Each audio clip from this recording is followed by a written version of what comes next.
ভালোবাসা কারোর সাথে আমার নাই, তো প্রেম ভালোবাসা করবেন নাকি? করার ইচ্ছা আছে বলে প্রতিবেদনের সামনে আইছি। প্রেম ভালোবাসা করবো না, সে যদি আমাকে ভালোবাসে, একটা ভালো মন নিয়ে আমার দিকে তাকাইতে পারে, দেখতে পারে, আমার মনের কষ্টটা বুঝতে পারে, তো এটাই আমার কাছে আলহামদুলিল্লাহ অনেক বেশি। সারা জীবন তারও সুখ দুঃখে সবসময় থাকবো।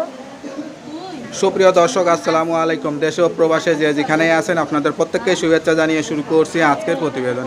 আজ আমরা কথা বলবো এক অসহায় সুন্দরী একটি আপুর সঙ্গে, জানবো তার জীবনের গল্প। চলুন কথা বলি তার সাথে। আপু আসসালামু আলাইকুম। ওয়ালাইকুম আসসালাম। আপু আপনার নাম কি? আমার নাম হচ্ছে কিয়া। কেয়া আপু, কেমন আছেন আপনি? আসি কোনো মতো ভাই, অনেকটা কষ্ট করে প্রতিবেদনের সামনে আছি। প্রতিবেদনের সামনে কি ভালো নাই। না আসলে হতো না? না ভাই, না আসলে আমার চলেই না ভাই, আমি না আসলে আমার সংসারের অবস্থাটা খুবই খারাপ। তো সংসারটা এখন কিভাবে চলে? সংসারটা চলে ভাই, আমি যতক্ষণে কাজ করি সেতক্ষণে আমার সংসারটা চলে। কি ধরনের কাজ করেন? এই ধরো মানুষের বাড়ি কাজ করি, যে কাজ পাই ভাই, ধরো মানুষের বাড়ি কাপড় চুপড়ি কাচা হইতে, ভাত ছাড়া রান্না হইতে, যে কাজ পাই এবং কি সেটা করি আমার পেট চালাই। কে কে আছে সংসারে? আছে কে কে? সংসারে আছে আমার অসুস্থ একটা দাদি আছে, আর আমি আছি, আর কেউ নাই। আর কেউ নাই? না, আচ্ছা।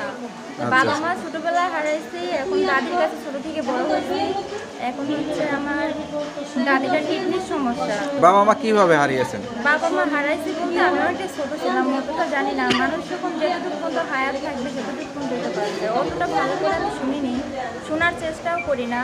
বলছে যে কোনো সমস্যা হতে পারে। পড়ালেখা করার সুযোগ হয়েছিল? না ভাইয়া, পড়ালেখা অল্প কিছু করছিলাম, তো চলার মতো আর কি, আমি করতে পারি নাই। ছোটোবেলা থেকে দাদির সাথে কাজ করছি, অনেক গরিব ছিলাম। আব্বু যে আমার ছিল, সেও ভ্যান চালাইয়েই খাইতো। তো এখন প্রতিবেদনের সামনে আসছি একটা ভালো মনের মানুষ পাওয়ার জন্য, যে আমার অসুস্থ দাদিটাকে দেখবে, একটু আমাকে দেখবে, একটু আমার পাশে থাকবে, তার পাশেও আমি সুখ দুঃখ সবসময় থাকবো মৃত্যুর আগ পর্যন্ত। এর জন্য আমার প্রতিবেদনের সামনে আসে। আমি একবেলা কাজে গেলে খাইতে পারি, আর না কি গেলে ধরনের আমি কাজ খাইতে করেন পারি না। আসলে? আমি যে রান্না বাড়ার কাজ করি, বাসা বাড়ি কাজ করি। একটা ইয়াং মেয়ে হয়ে মানুষের বাড়িতে কাজ করেন, এটা তো নানান ধরনের সমস্যা হয়, এগুলো সমস্যার মধ্যে পড়তে হয় নাকি? হ্যাঁ, হয় বিধায় আমি হইতাছে আজ প্রতিবেদনের সামনে আসছি।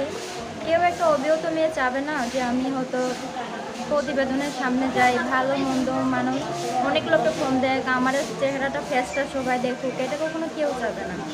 তো যাই হোক, এগুলো থেকে যদি এই যে ভিডিওর সামনে আসছেন, আশা করি অনেকে বিয়ে করতে চাবে। তা যদি একটা ভালো মানুষ বিয়ে করতে চায়, তার খোঁজখবর নিয়ে বিয়ে করে সংসার করলে মনে হয়, আমার কথা মনে হয় আপনার জীবনটা হয়তো ভালো চলবে। যেহেতু একটা ইয়াং মেয়ে, বিয়ের বয়স তো হয়েছে নাকি?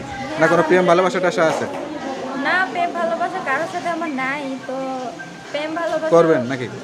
করার ইচ্ছা আছে বলে প্রতিবেদনের সামনে আইছি। প্রেম ভালোবাসা করবো না, সে যদি আমাকে ভালোবাসে, আমার পাশে থাকে, আমাকে আমার দাদিকে দেখে একটা একটা ভালো মন নিয়ে আমার দিকে তাকাইতে পারে, দেখতে পারে, আমার মনের কষ্টটা বুঝতে পারে, তো এটাই আমার কাছে আলহামদুলিল্লাহ অনেক বেশি। সারা জীবন তারও সুখ দুঃখে সবসময় থাকবো। তার বিনিময়ে তাকে টাকা পয়সা ধন দৌলত কিছুই দিতে পারবো না, কিন্তু আমার মন থেকে, সুন্দর মন থেকে একটু ভালোবাসা দিতে পারবো। তা আপনার ঠিকানা কোথায়, দেশের বাড়ি কোথায়? আমি থাকি হচ্ছে রংপুর মোড়া। রংপুর। আচ্ছা, তা কিভাবে যোগাযোগ করবো আপনার সাথে? আমার ফোন নাম্বার দিব, সেই ফোন নাম্বারে ফোন দিবে। নাম্বারটা মুখস্থ আছে?